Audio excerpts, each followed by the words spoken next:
दीक्षा दानेश्वरी एक दिव्य तेज, मातृ प्रेम और पुत्र वात्सल्य, अनेक ऐतिहासिक तीर्थ स्थलों की जन्मभूमि एवं सहस्त्राधिक साधना स्थलों की शाश्वत भूमि, ऐसी राजस्थान की धन्य धरा पर बसा पादरली नामक एक सुंदर गांव है, जहां न केवल संस्कृति की रक्षा होती है, धर्म की भी सुरक्षा होती है।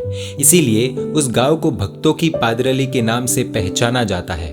वहां रहने वाले जैन, वैदिक आदि सभी नगरजन देव, गुरु व धर्म के प्रति अपार श्रद्धा रखते हैं। यह भारत भूमि की भव्य देन है। आज से करीबन 88 वर्ष पूर्व विक्रम संवत 1989 के वर्ष में दिनांक 31/12/1932 की रम्य रात्रि में पोरवाल वंश के प्यारे पुत्र श्री मनुबाई हीराचंद जी साकरिया के कुलदीपक सुपुत्र गणेश मल का जन्म हुआ।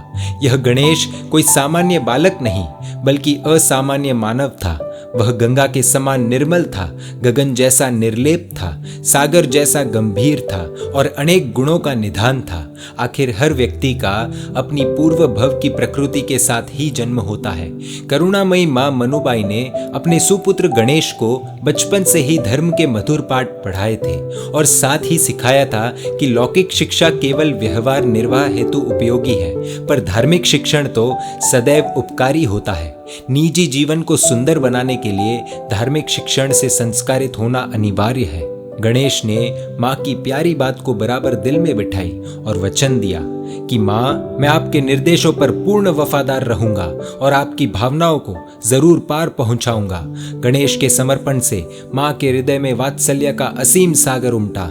माँ ने बेटे के सर पर हाथ से दुलार दिया और कहा कि गणेश, तू आगे बढ़ेगा और स्वयं का नाम सार्थक करेगा। माँ के आशीर्वाद से गणेश के जीवन में एक अकल्पनीय शक्ति का संचार हुआ।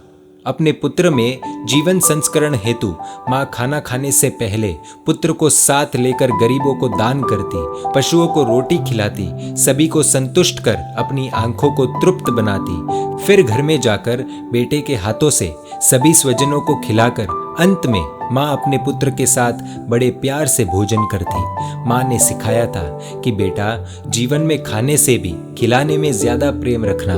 गणेश के मन में माँ की हर प्यारी बात जीवन मंत्र लगती थी, क्योंकि माँ की बातों में वात्सल्य भी था और सत्य भी था।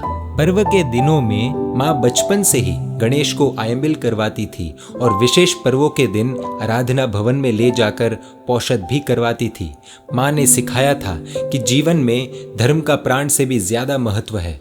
प्रतिदिन स्कूल में ले जाने से पूर्व माँ गणेश को उपाश्रय ले जाती थी और साधु भगवान जी को वंदन करवा कर कहती थी कि बेटा, इन्हें मत्थेण वंदामि कहो, क्योंकि ये हमारे भगवान हैं। वास्तव में श्री मनुबाई मातृत्व का आदर्श उदाहरण थी, जिन्होंने अपनी संतति में वात्सल्य के साथ साथ विवेक का भी वरिष्ठ प्रदान किया।